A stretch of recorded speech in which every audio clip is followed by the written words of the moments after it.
Was our universe born out of black holes? The latest findings from the James Webb Space Telescope could finally confirm the theories of Nobel Prize winner Sir Roger Penrose. Then our picture of the universe would no longer be what it once was. We need to rethink and consider the birth of our cosmos within a black hole.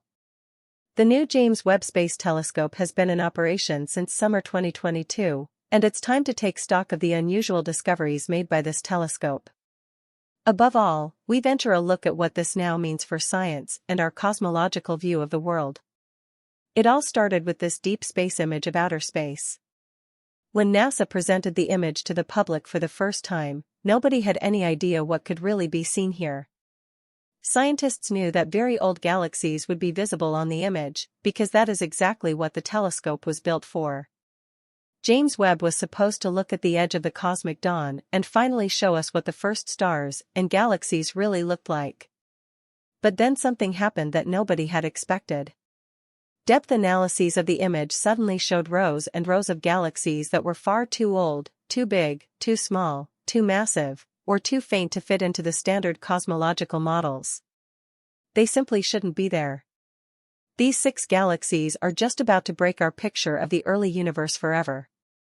These galaxies are almost as massive as the Milky Way and full of very old red stars.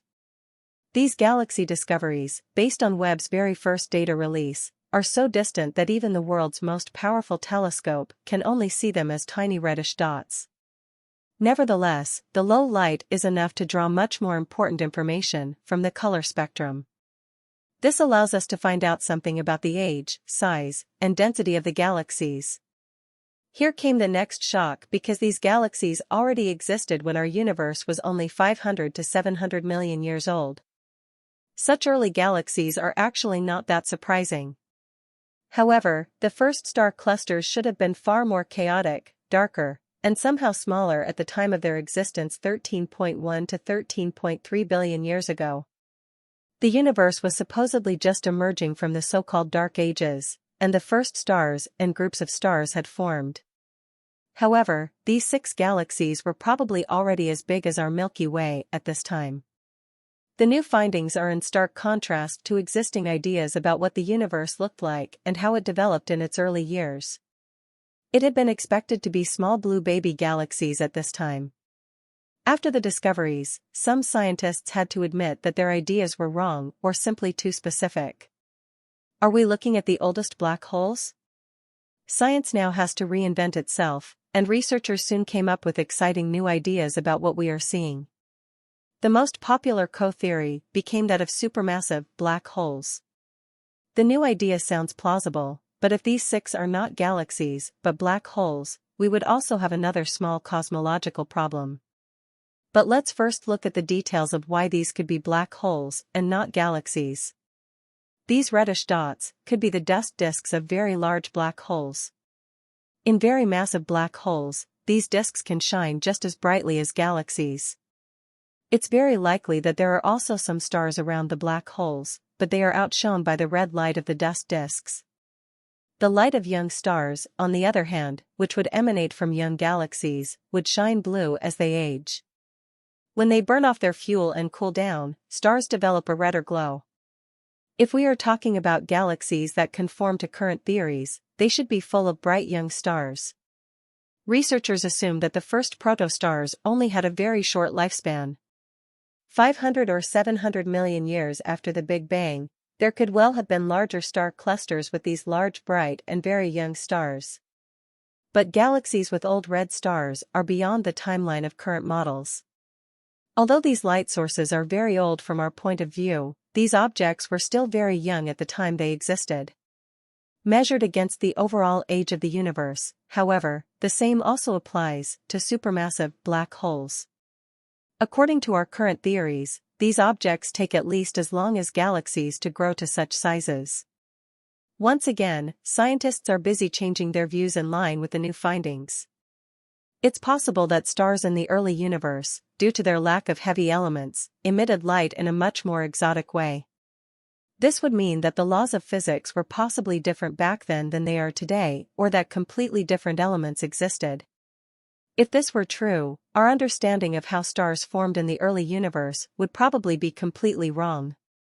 However, if we are dealing with black holes, we may not yet understand everything about how these objects came into existence. Black holes form after the collapse of stars. However, they probably also form from the direct collapse of gas clouds, without a star being formed. Older than the universe? What would you say if black holes possibly outlived time and existed before the Big Bang? This is exactly what Sir Roger Penrose's exciting theory says. In one of his most famous works, the renowned researcher postulated the existence of structures in the universe that are possibly older than the known universe itself. This theory is called conformal cyclic cosmology, and states that the universe exists in a series of infinite cycles.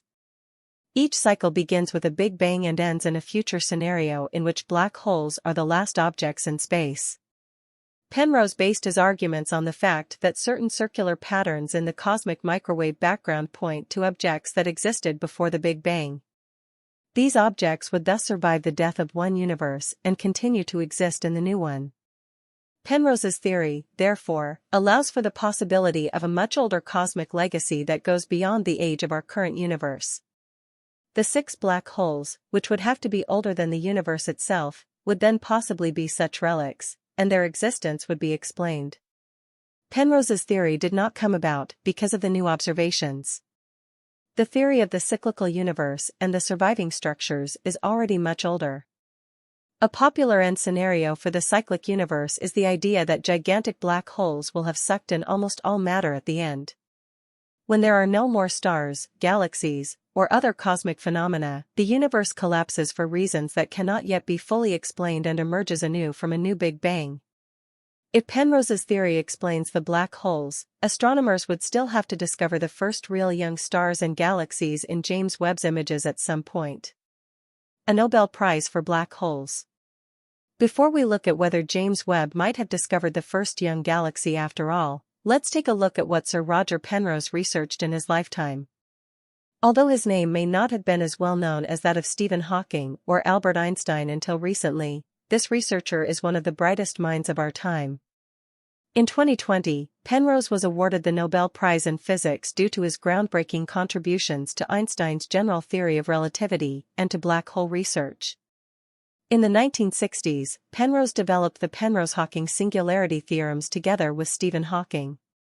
These theorems show that black holes are an inevitable consequence of Einstein's theory and must exist in our universe under certain conditions. This was before the existence of black holes had even been proven.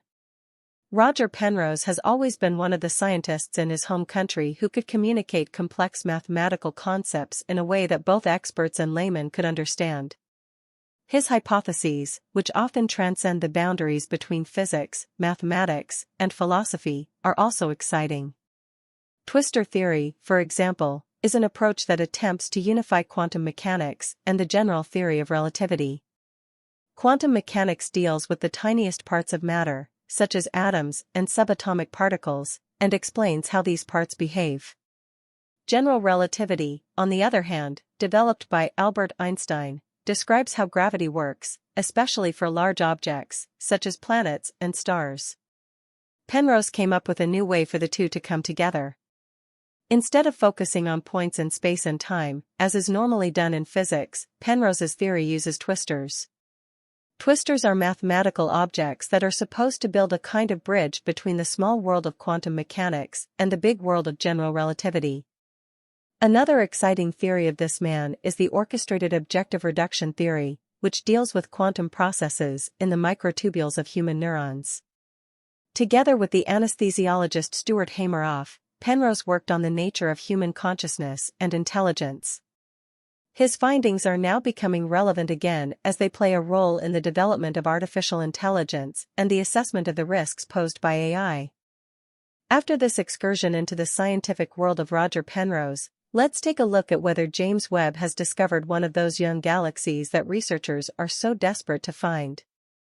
An extremely faint and distant galaxy. When researchers identified one of the most distant and rather low luminosity galaxies in James Webb's images, the chances of finally seeing an early star cluster with many protostars were quite good.